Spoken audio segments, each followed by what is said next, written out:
नमस्कार, NMF news पर आप सभी का बहुत स्वागत। मैं हूं आपके साथ अभिषेक पुंडेर। लंबे वक्त से जिस बात की चर्चा की जा रही थी कि अमेरिका में कमला हैरिस 236 साल के अमेरिकी डेमोक्रेसी का इतिहास बदलते हुए राष्ट्रपति बनेंगी या फिर डोनाल्ड ट्रंप एक बार फिर से अमेरिका के सत्ताधीश बनेंगे, इस बात का जो नतीजा है वो निकलकर सामने आ चुका है। अमेरिकी फॉक्स न्यूज की तरफ से यह ऐलान कर दिया गया है कि ट्रंप एक बार फिर से अमेरिका के राष्ट्रपति होंगे।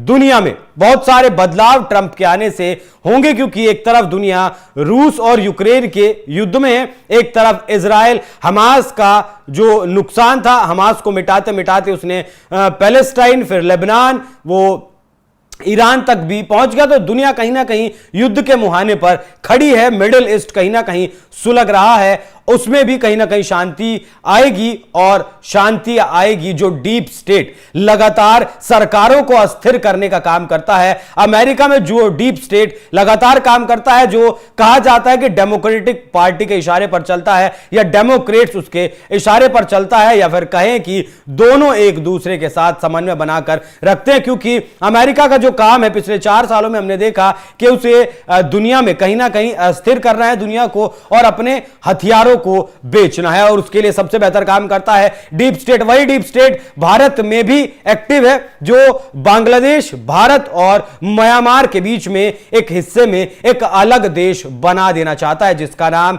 शूडो क्रिश्चियन स्टेट दिया जाना है। क्योंकि अभी 2 महीने पहले मिजोरम के मुख्यमंत्री लाल थोहामा भी अमेरिका होकर आए। वहां उन्होंने एक मंच को संबोधित किया और उस मंच से कहा, उस मंच से जो उनकी मंशाएं जाहिर हुई, राष्ट्रवाद की उन्होंने बात जरूर की, लेकिन उन्होंने कहीं ना कहीं ये दिखा दिया कि वो 3 देशों की सीमाओं में उनका जो जूज लोग जो रहते हैं, जो जू लोग रहते हैं, वो म्यांमार में भी है, बांग्लादेश में भी है और भारत में भी है, उनको सीमाएं बांध तो जरूर सकती हैं लेकिन उन्हें अलग नहीं कर सकती। बांग्लादेश में जब तख्ता पलट हुआ तब डोनाल्ड लू का नाम सामने आया था, जो शेख हसीना थी प्रधानमंत्री बांग्लादेश की, उन्होंने एक व्हाइट मैन का जिक्र किया था। इससे पहले पाकिस्तान में जो तख्ता पलट हुआ उसमें भी डोनाल्ड लू का नाम सबसे पहले आया था। तो यही डीप स्टेट है।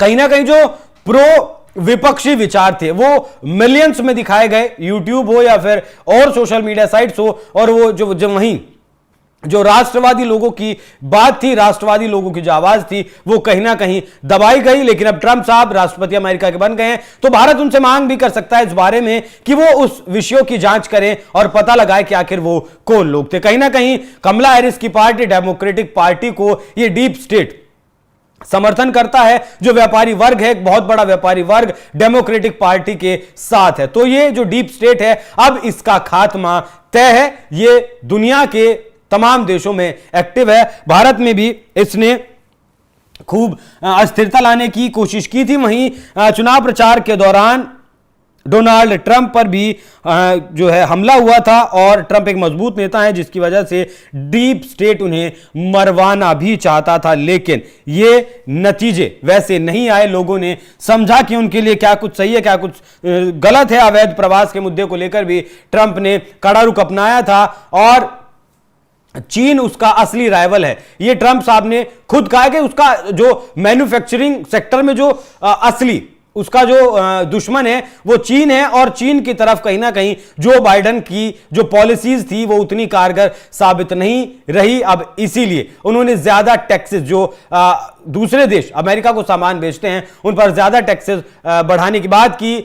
रूस और यूक्रेन का जो युद्ध चल रहा है उस पर उन्होंने कहा कि आखिर हमें युद्ध लड़ने की जरूरत क्या है, हमारी जनता के जो टैक्स का पैसा है उसे हम ऐसे ही जाया क्यों कर रहे हैं। क्योंकि कई कई छात्र अमेरिका के ऐसे हैं जो पढ़ाई के लिए लोन लेते हैं और सारी सारी उम्र उनकी निकल जाती है, वो उस लोन को चुका नहीं पाते। तो दुनिया के सबसे शक्तिशाली देश के सबसे ताकतवर नेता ट्रंप बन गए हैं, जो कि डीप स्टेट के लिए बिल्कुल सही नहीं है। और सबसे पहले मुझे लगता है सबसे पहले डीप स्टेट को खत्म करने के लिए ही डोनाल्ड ट्रंप कदम उठाएंगे। भारत के लिए भी बहुत सुखद अनुभव है, क्योंकि जिस तरीके से डोनाल्ड ट्रंप जब पहले राष्ट्रपति हुआ करते थे, हाउडी मोदी करके एक कार्यक्रम अमेरिका में करवाया गया था, और अच्छे दोस्त डोनाल्ड ट्रंप प्रधानमंत्री मोदी हैं। दिवाली के दौरान हिंदुओं को बांग्लादेश के में जो हिंदुओं पर अत्याचार हो रहा है उसका मुद्दा भी डोनाल्ड ट्रंप ने उठाया था। तो बहुत सारे कारण हैं जिसकी वजह से प्रधानमंत्री मोदी की कुर्सी अब स्थिर मानी जा सकती है,